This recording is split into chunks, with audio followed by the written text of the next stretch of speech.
Imagine a world sculpted by nature, a landscape of colossal granite peaks, ancient pine forests, and winding rivers. This was the sanctuary of Yosemite National Park, and at its heart was a ranger, Anna Lockhart, a woman who didn't just patrol this wilderness, she was a part of it. Her partner was Orion, a trusted horse whose hooves knew every trail. They were an inseparable unit, a beacon of peace in a perfect world. But in late 2003, that world went silent. On a routine patrol, Anna and Orion vanished. No sign, no struggle, just a void where they once were. The wilderness, usually an open book to Anna, offered up no secrets. The search, a desperate race against time, eventually faded, leaving a heartbroken father to search alone. For 5 long years, the mountains held their breath, and the case grew cold. The world moved on, but one man couldn't. Then a shocking discovery, not by a lawman, but by a group of unsuspecting geology students, finally broke the silence. Buried deep in an isolated ravine, they found Orion, the site of the horse's skeleton. Preserved in the earth, brought a chilling answer to one question, but it unlocked a far darker, more terrifying question about Anna's own fate.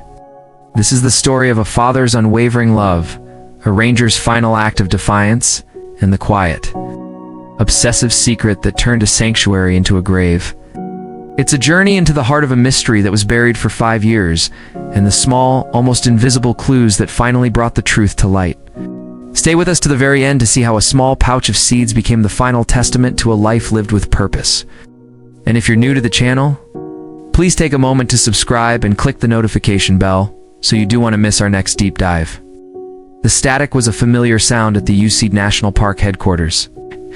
It was the white noise of a landscape too vast for a clear radio signal, a mix of granite walls and dense pine forests interfering with the transmission. But on a late September evening in 2003, it was the silence that followed the static that was deeply, profoundly wrong.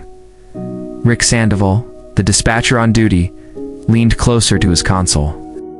The routine was a well-worn path, a litany of call signs and acknowledgments as rangers checked in for the end of their shifts. One by one, they reported in, their voices clear or faint depending on their location in the sprawling wilderness. Every ranger except one.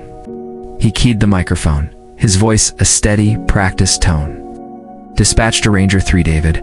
Radio check over." More silence. It's not even the telltale click of a keyed microphone in response. Ranger Anna Lockhart, call sign 3 David, was a pillar of dependability. At 29, she had a quiet competence that commanded respect. She was never late, never sloppy. Her attention to detail was legendary. A missed check-in was so out of character for her, it immediately set a low hum of anxiety through the small control room. Sandoval followed protocol, waiting 5 agonizing minutes before trying again. The clock on the wall seemed to tick with unbearable slowness, each second a heavy weight. The sun, a fiery orange orb, was dipping below the colossal granite domes, but its beauty was lost on him. As twilight bled into the valley, the park transformed from a natural wonder into a labyrinth of shadows. When his second and third calls went unanswered, the low hum of anxiety escalated into a sharp, piercing alarm. Anna was on patrol in a quiet northern sector, a network of trails less frequented by tourists. She was on horseback, riding her steady and trusted chestnut partner Orion, a horse she had trained and ridden for years. A ranger and their horse are more than just 2 individuals. They're a single, highly capable unit. For both to vanish without a trace was not just improbable, it was a terrifying impossibility. The official process began to churn. Senior rangers were notified, and a preliminary search plan was hastily sketched on a large topographic map, with Anna's patrol route highlighted in yellow. But before the first search team had even gathered their gear, the front door of the headquarters swung open. It was David Lockhart, Anna's father. In his late 50s, with a face weathered by a lifetime spent outdoors and a steady gaze that had seen it all, David was a legend in the park. He had retired from the very same ranger station just 2 years prior. He didn't need a call from dispatch to know something was wrong. He felt it in the crisp evening air, in the rhythm of the park he knew as well as his own heartbeat. He didn't ask frantic questions. His voice was low and steady, but it carried an undeniable urgency that cut through the procedural calm. He looked at the map, his finger tracing a path Anna knew well. He knew the terrain, the hidden dangers the maps didn't show. He was the first to give voice to what the other rangers were only beginning to fear. This wasn't a broken radio. This wasn't a simple delay. Anna was in trouble. His presence galvanized the response. The official missing person report was fast-tracked. As full darkness consumed Yosemite Valley, the first search teams deployed. Headlamps cut sharp, lonely beams through the immense blackness of the forest. Now, rangers on foot and horseback moved out, their calls for Anna echoing off the silent granite walls. They checked the riverbanks and the edges of the meadows, but the park offered no clues. There were no tracks veering off the path, no spooked horse, no discarded piece of equipment. It was as if Ranger Anna Lockhart and her horse Orion had ridden into the wilderness and simply been erased from the earth. The search had begun, but it was a search for a ghost in a landscape that guards its secrets jealously. In the first frantic days of the search, hope was a dwindling but still palpable resource. It fueled the rangers as they pushed deeper into the backcountry, their efforts a desperate race against the clock. But the wilderness remained stubbornly silent. Every rock face, every thicket of manzanita, every whispering pine seemed to mock their efforts. Then on the third day, a thread of information emerged that seemed to pull the entire chaotic investigation into a single, terrifying focus. A pair of hikers, visibly shaken, reported a harrowing encounter. They had been on a trail several miles east of Anna's designated patrol route when they were charged by a large, aggressive black bear. They described its behavior as predatory and unnatural, forcing them to scramble up a rock face to escape. The report was electric, was specific, credible, and provided a chillingly plausible explanation for what might have happened to a lone ranger and her horse. The theory reshaped the entire operation. A quiet disappearance was now potentially a violent wildlife attack. The search grid was immediately and drastically shifted from Anna's intended path to the vast, unforgiving terrain of the bear's territory. The park's wildlife biologists confirmed that, while rare, such unprovoked attacks were not unheard of, especially from a bear that might be old, injured, or habituated to humans. For weeks, this became the single-minded obsession of the search effort. Teams of trackers scoured the dense manzanita thickets and steep canyons, looking for any sign. A torn piece of fabric, a discarded ranger badge, the tracks of a panicked horse. A helicopter buzzed overhead, its thermal imaging cameras scanning for any heat signature that might be a body. But the aggressive bear was never located, and the search area, a sprawling expanse of jagged rocks and impenetrable forest, yielded nothing. The lead that had burned so brightly led them into a dead end, consuming precious time and resources, and ultimately extinguishing the last embers of hope for a swift resolution. As autumn turned to winter, the official search was formally scaled back. The case of Anna Lockhart was reclassified from an active search to an open investigation, a bureaucratic term for a mystery left to fester.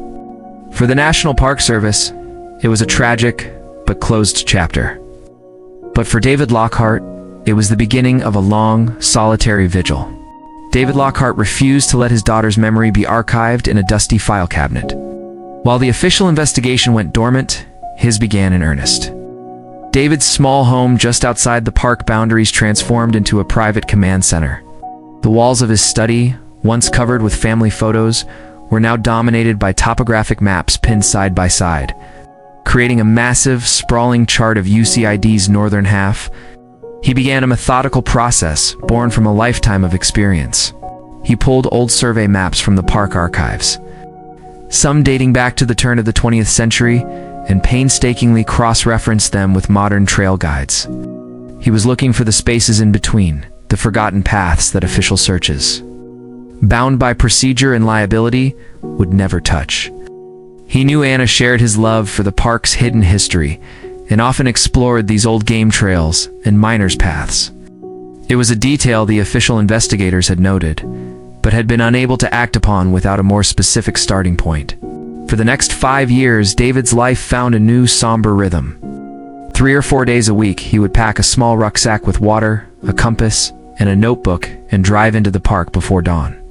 He walked the trails the search teams had abandoned. He bushwhacked through dense undergrowth to follow the ghost of a path he'd seen on a 70-year-old map. He documented everything with a meticulousness that bordered on obsession. rockfalls that could have forced a detour, streams that had changed course, clearings that offered shelter. He filled notebook after notebook with detailed, hand-drawn maps.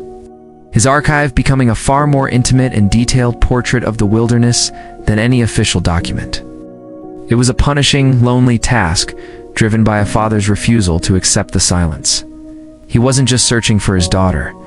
He was trying to think like her, to walk in her footsteps, to understand the final path she took. During this long, quiet period, investigators performed their due diligence, closing out the initial phase of the case. They reviewed Anna's life, searching for any hint of personal trouble that could explain her disappearance. They found nothing. She was universally described as happy, dedicated, and professional. One of the items they cataloged was a digital photograph found on the hard drive of her home computer. It was a radiant image of Anna and her horse, Orion, standing in a sun-drenched meadow, the iconic granite cliffs of Yosemite rising behind them. The photo, a perfect moment frozen in time just before the world went silent, was a constant, painful reminder for David of everything he had lost. For 5 years, the case of Anna Lockhart existed only in whispers, in the quiet grief of her father, and in the cold, inactive files at the ranger station. The wilderness had swallowed her whole, and time had hardened the silence around her memory. Then, in the bright, hopeful spring of 2008, a team of university scientists, entirely unaware of the tragedy that haunted these woods, stumbled into the heart of the mystery. Dr. Lena Petrova, a geomorphologist, was leading a small team of graduate students on a research project. Their objective was mundane and academic: to study the rates of sediment deposition and erosion and use it as lesser-known ravine systems. They were mapping the unseen, charting the slow, imperceptible movement of the Earth itself. Their primary tool was a ground-penetrating radar unit, a cumbersome device that looked like a futuristic lawnmower. For weeks, their days had been a routine of setting up survey grids and analyzing the ghostly layered images that appeared on their laptop screen. The ravine they were working in that day was particularly difficult to access, the kind of place no casual hiker would ever find.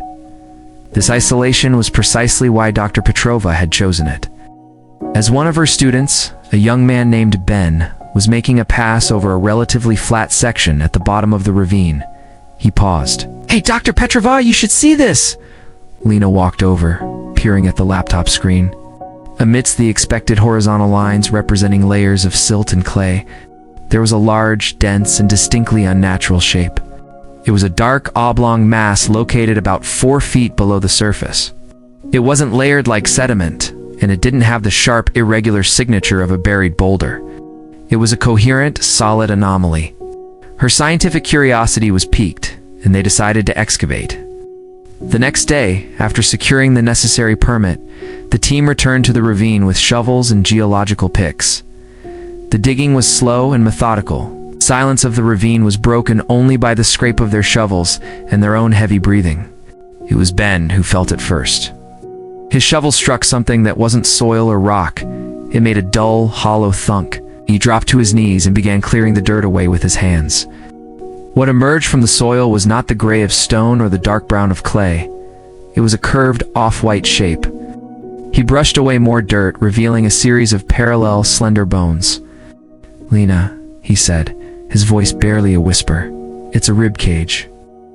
A stunned silence fell over the small group.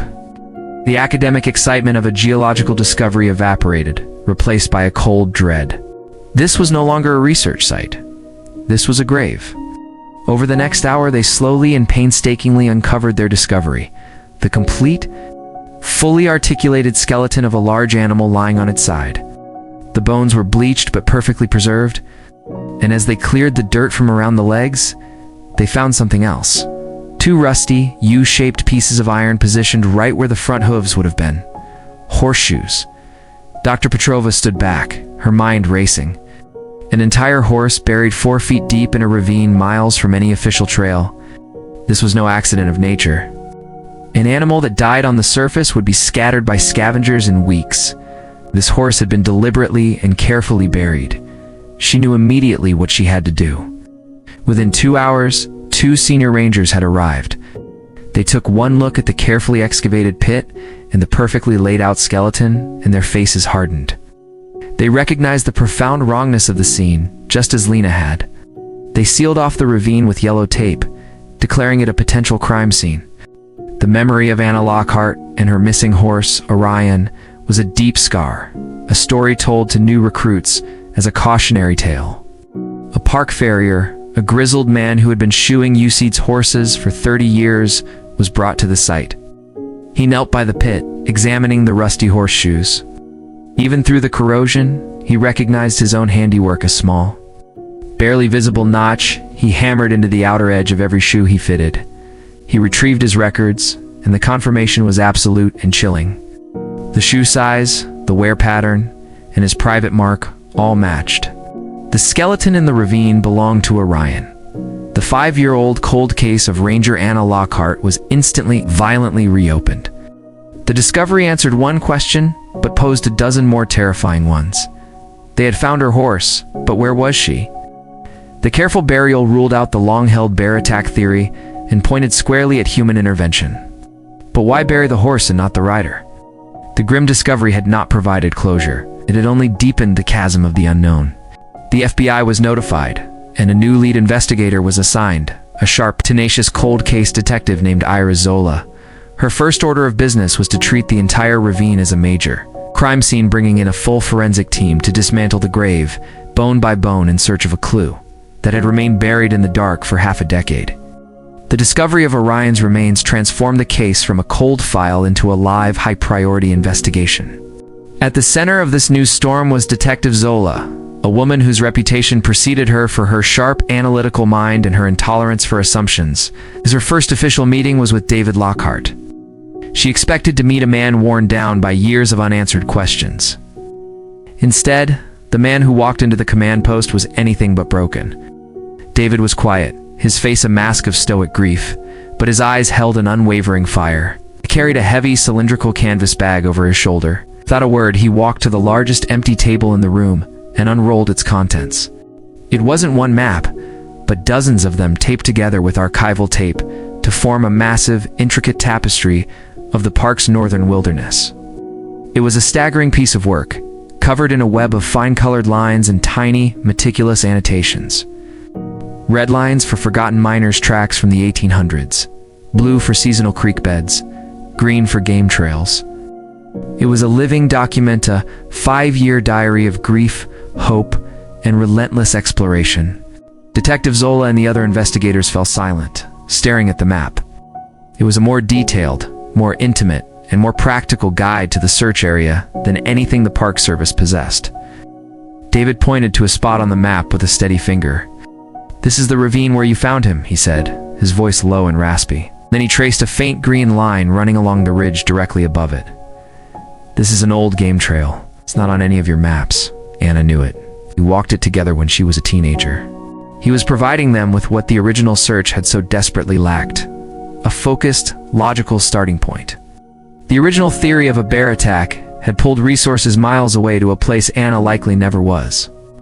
David's map suggested a completely different narrative, one centered on the hidden pathways known only to the most experienced woodsmen. Detective Zola looked from the father's exhaustive work to the official map on the wall. The contrast was profound. The official search had been looking at a map of a park. David Lockhart had created a map of a life. His private obsession had just become the investigation's most critical asset. While new search teams were being organized to meticulously comb the area pinpointed by David, another, quieter investigation was unfolding. Under the sterile white canvas of a forensic tent erected near the ravine, a team led by Dr. Alistair Finch, veteran forensic anthropologist, was conducting a painstaking examination of Orion's skeleton. The initial findings were deeply perplexing. There were no signs of predation, no teeth marks from a bear or mountain lion. He found no cut marks that would suggest a human had butchered the animal. Most significantly, he found no massive catastrophic fractures consistent with a long fall into the ravine. The skeleton was almost entirely intact. This horse had not been attacked by wildlife, nor had it tumbled to its death. The evidence pointed more and more strongly to a deliberate act, but the cause of death remained a complete mystery. Frustration was beginning to set in when Dr. Finch focused on the lower bones of the right foreleg. He ran his gloved finger along a minor hairline fracture on the cannon bone, an injury that could have happened post-mortem from the shifting of the earth, but he examined it anyway. He leaned closer, adjusting the angle of his lamp. Deep within the fissure, something glinted. It was an unnatural shimmer, a speck of metallic light no bigger than a grain of sand. It wasn't a mineral deposit from the soil. It was something foreign, something that had been driven into the bone with force. Holding his breath, he picked up a pair of impossibly fine-tipped tweezers. The entire tent seemed to hold a collective breath as he carefully probed the crack. After a tense minute, he managed to extract the fragment. Under the magnifier, it was revealed to be a tiny, sharp-edged shard of dark gray metal. It was clearly not lead from a bullet. It was too hard, too brittle.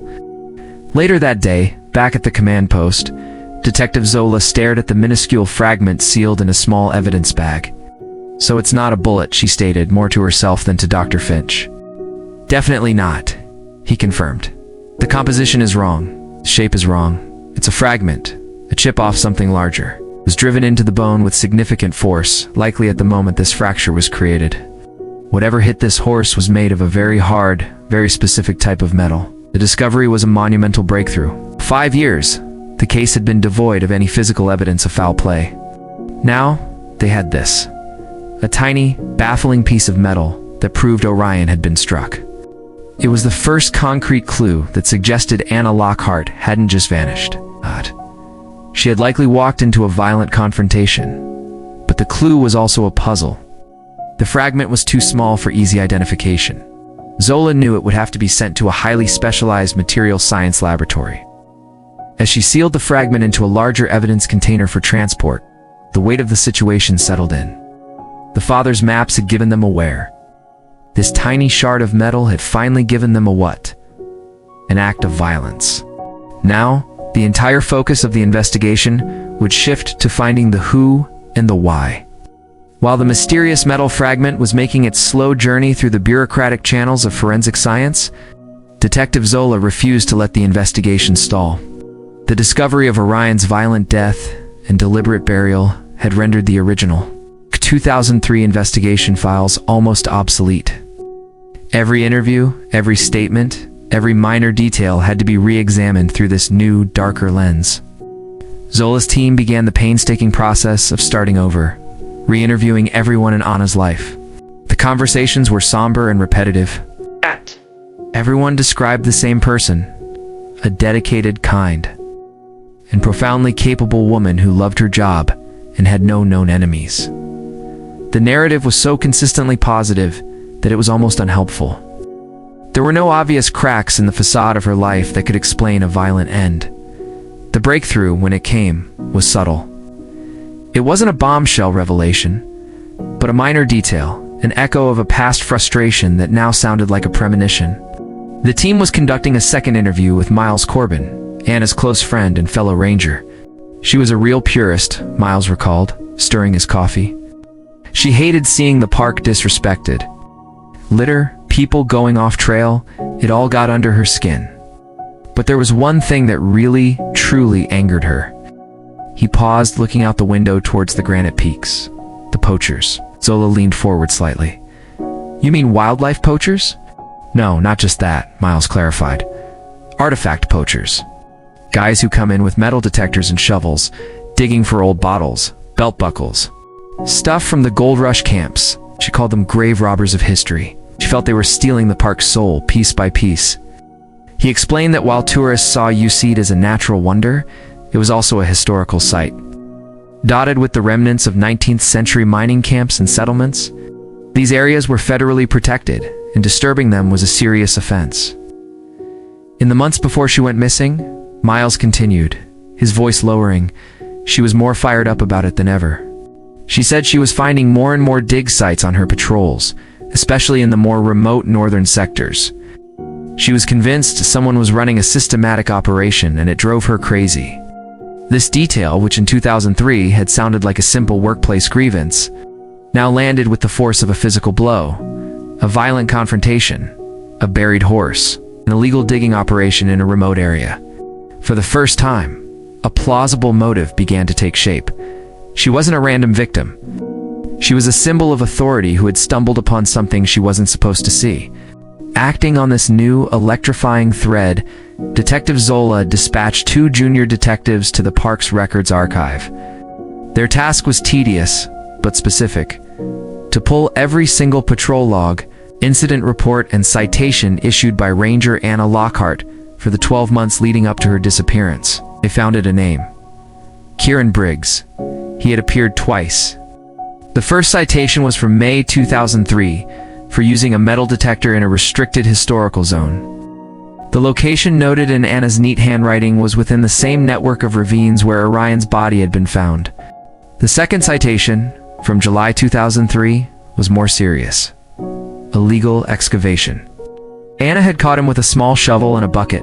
Briggs had been belligerent and argumentative, claiming he was just a history enthusiast. Anna had confiscated his shovel and issued a hefty fine. The name immediately sent the detectives scrambling for the original 2003 case file. Kieran Briggs had indeed been on the initial list of people to interview. A note from a deputy who had spoken to him back then was brief. Briggs claimed he was at a dental appointment in Fresno on the day Anna disappeared. A cursory check at the time had seemed to confirm it. But now, with the new context, Zola felt a surge of adrenaline. A weak alibi that was once good enough to dismiss a minor person of interest now looked like a potential crack in a carefully constructed lie. The investigation now had a name to go with its motive. Kieran Briggs, a local resident, was described in public records as a part-time handyman, an amateur historian, who ran a small, cluttered antique shop. He had no significant criminal record, just a string of minor citations related to his activities in the park. As the team built their profile of Briggs, the possibility that Anna could still be alive, however faint, loomed over the investigation. The discovery of the horse without its rider created a deeply unsettling ambiguity. If she had been the victim of a panicked crime, it was possible she hadn't been killed, but taken. This sliver of hope, however remote, added a desperate urgency to their work.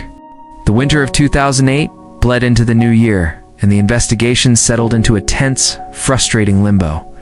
Detective Zola and her team had a suspect, a motive, and a location. The evidence remained stubbornly circumstantial. Kieran Briggs continued his quiet life, seemingly oblivious to the net that was slowly being woven around him. He was a man hiding in plain sight, protected by a 5-year gap in time and a lack of direct proof. The entire case now hinged on the analysis of a metallic speck smaller than a pinhead. The call that changed everything came on a gray Tuesday morning in February 2009. The voice on the other end belonged to a materials scientist from the State S Department of Justice Forensics Lab. A man whose excitement crackled through the phone line. "Detective Zola, we have the results on your fragment," says ... Well, this is fascinating. He explained that they had used a scanning electron microscope to identify the elemental makeup of the tiniest sample. "It's not steel, not iron, not lead," the scientist said.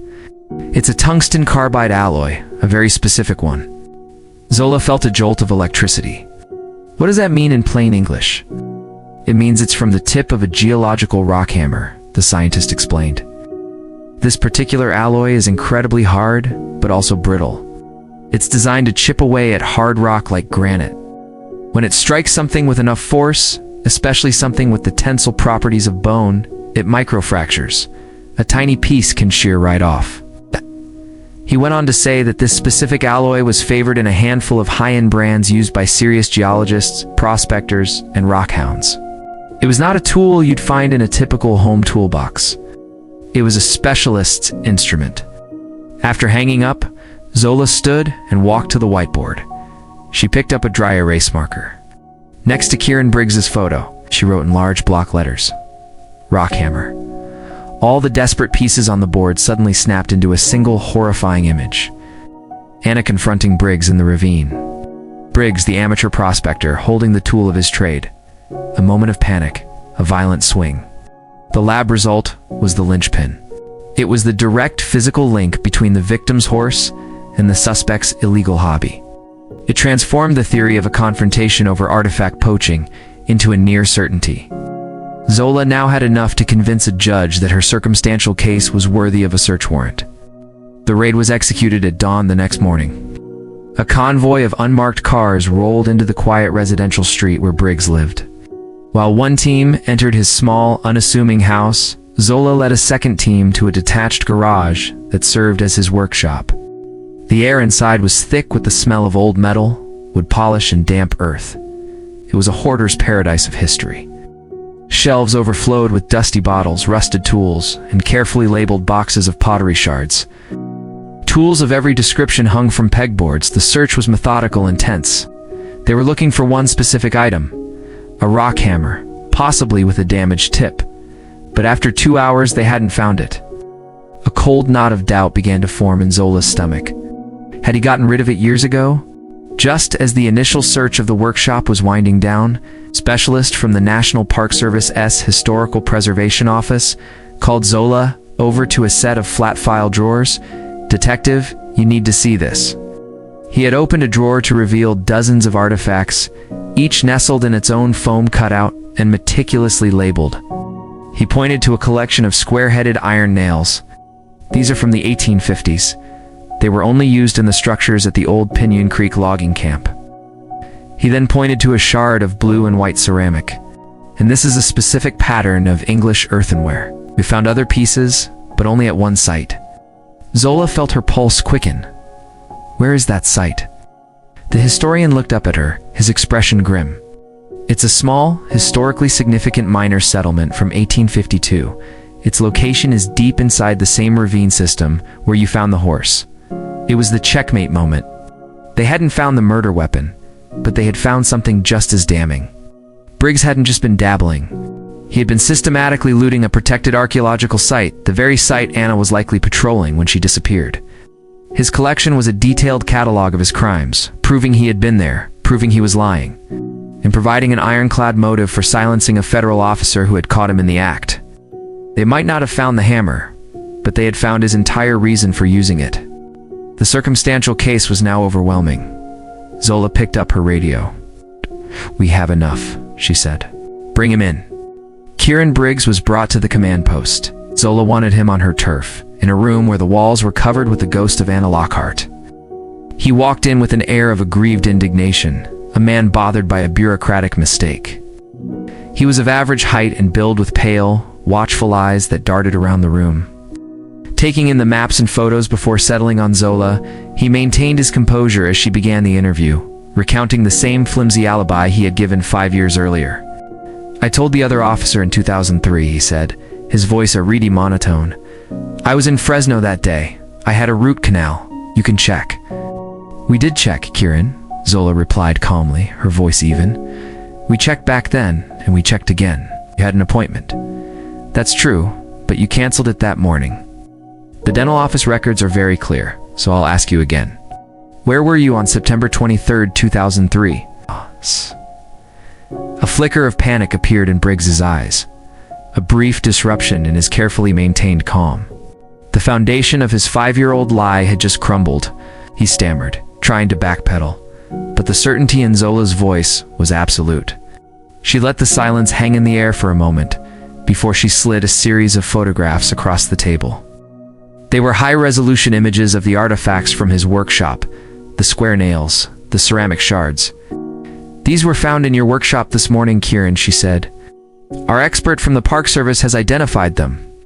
They come from a single protected historical site, a site deep in the ravine where we found Anna's horse." Briggs stared at the photos, his face paling. The evidence of his secret obsession was laid out before him, irrefutable proof of his illegal activities. He looked trapped.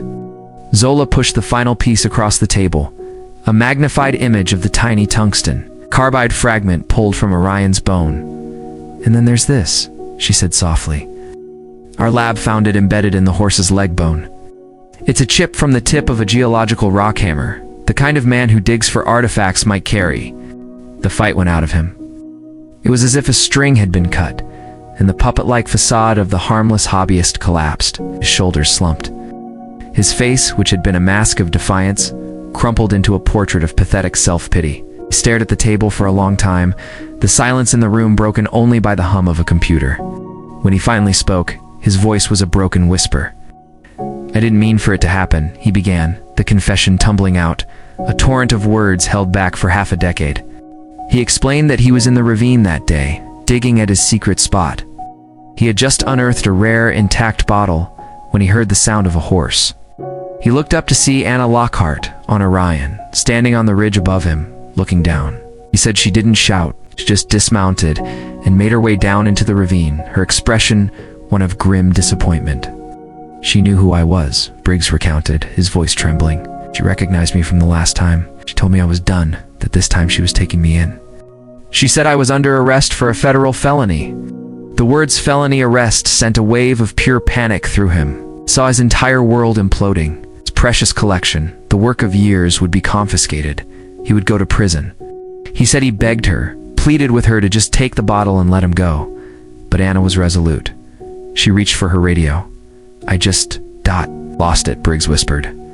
"My hammer was in my hand. I didn't even think. I just swung." He described the sickening thud as the hammer struck her head. She collapsed without a sound. The horse Orion became frantic, rearing and pulling at its reins. In his frenzy, terrified the noise would attract attention, Briggs lunged at the animal, swinging the hammer wildly to silence it. The second part of his confession was even more chilling, delivered with a detached, methodical coldness that belied his earlier panic. The violence was over, and a different part of his mind took control. The meticulous, obsessive planner. He knew he had to make them disappear. The horse was a dead weight, impossible to move far. Spent hours digging the pit deeper with the confiscated shovel, eventually rolling the massive animal in and burying it. He worked all through the afternoon and into the night, guided by the moonlight. But Anna was different. He was determined that she would never, ever be found. He spoke of a place he knew, a deep, vertical cave, a narrow fissure in a rock face, hidden behind a curtain of dense manzanita brush and poison oak. It was a perfect hiding place, a natural tomb. He described how he carried her body, a grueling, nightmarish journey of several miles through the dark woods. He pushed her into the fissure, listening as her body tumbled into the blackness. He was certain no one would ever find her there. It was a place that didn't exist on any map, a secret kept by him and the silent pines. When he finished, a profound quiet settled over the room. The 5-year mystery was solved. There was no complex conspiracy, no shadowy organization. There was only a pathetic, obsessive man, a moment of panicked violence, and a desperate, chillingly effective cover-up. Detective Zola looked at the broken man across the table, then picked up her radio to give the order. A specialized search and rescue team was to be mobilized. Kieran Briggs was going to lead them back to the pines, back to the secret grave where Anna Lockhart had lain hidden for more than 5 years. The journey to Anna's final resting place was a somber, silent procession. Kieran Briggs, stripped of his indignant facade and now shackled, led the way, his steps shuffling and uncertain.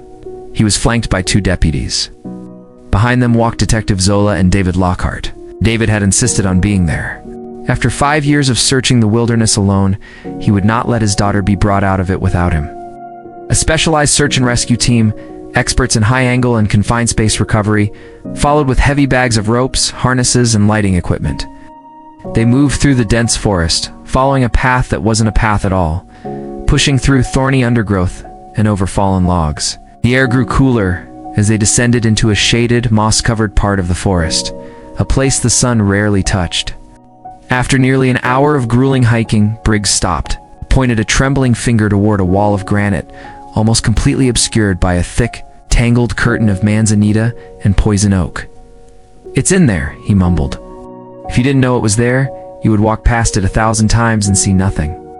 It was not a cave in the traditional sense, but a deep vertical fissure in the rock, no wider than a man's shoulders.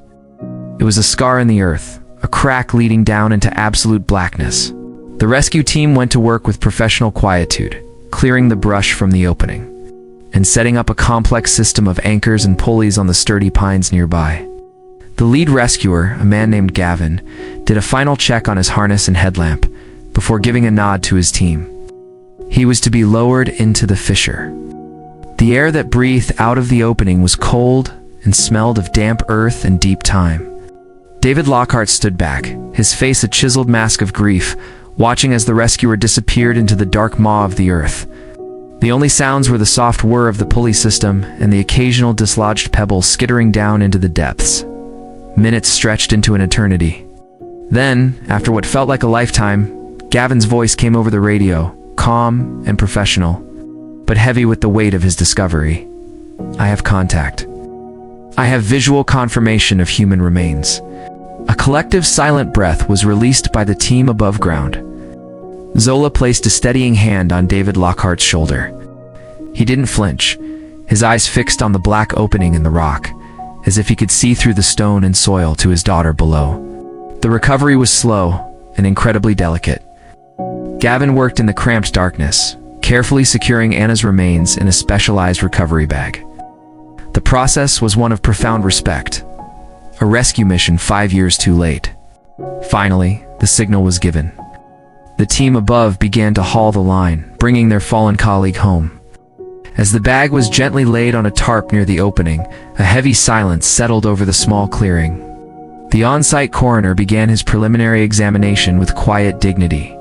He noted the tattered remains of Anna's ranger uniform. Pinned to the fabric over her chest, tarnished but intact, was her ranger badge. David closed his eyes for a long moment. Even in this dark place, she was still a ranger. Then the coroner found something else. Tucked into a small pocket of her patrol trousers was a small weathered leather pouch, its drawstring pulled tight. It was an anomaly. Zola carefully took the pouch. It was not standard issue equipment. She looked over at Miles Corbin, who had been asked to come to help with any potential identification of personal effects. His face was pale, his eyes filled with sorrow. Zola held out the pouch. "Miles, do you recognize this?" He nodded slowly, reaching out a hesitant hand. "It was hers," he said, his voice thick with emotion. "She made it herself." She was always collecting things. With trembling fingers, he loosened the drawstring and tilted the pouch. A small collection of dried seeds and thistleheads spilled into his palm. "What are they?" Zola asked gently. "Invasive species," Miles explained, a sad smile touching his lips. "This one is Italian thistle. This is yellow star thistle." Anna was on a one-woman crusade to map and remove invasive plants from the park's native meadows. She said they were choking out the wildflowers. She would collect the seeds whenever she found a new patch so she could log the location and report it for removal. The discovery hung in the air. A revelation more profound than any piece of evidence in the case. This small pouch of seeds was a testament not to how Anna died, but to how she lived. On her final day and her final hours, she had been doing her job. Not just the law enforcement part, but the deeper, more personal work of a guardian. She had been protecting her park right down to its smallest flower, her purpose unwavering until the very last moment. Kieran Briggs was convicted of first-degree murder and sentenced to life in prison without the possibility of parole. His collection of stolen artifacts was turned over to the National Park Service archives, becoming a permanent exhibit on the importance of historical preservation. In the years that followed, David Lockhart did not let grief be his only legacy. After the case was closed, he began volunteering for the Park Service. He shared stories of the gold rush miners, the park's early days, and of a dedicated ranger who knew the wilderness so intimately that she noticed even the smallest, most unwelcome seeds, and who gave her life protecting the place she loved. And that brings us to the end of this incredible story. Ranger Anna Lockhart's final act wasn't one of fear, but of dedication. Her father, David, found a way to honor her legacy, not by getting lost in grief, but by continuing her work, a beautiful testament to their bond and her unwavering love for the wilderness. This case is a powerful reminder that sometimes the most important clues aren't found in grand landscapes, but in the smallest, most personal details. It was a father's relentless hope, a tiny shard of metal, and a handful of forgotten seeds that finally brought a ranger home. If this story touched you, please leave a comment below. What part of the investigation stood out to you the most? And if you want to hear more true stories of courage, loss, and justice, be sure to subscribe to the channel and hit that notification bell. Thank you for watching.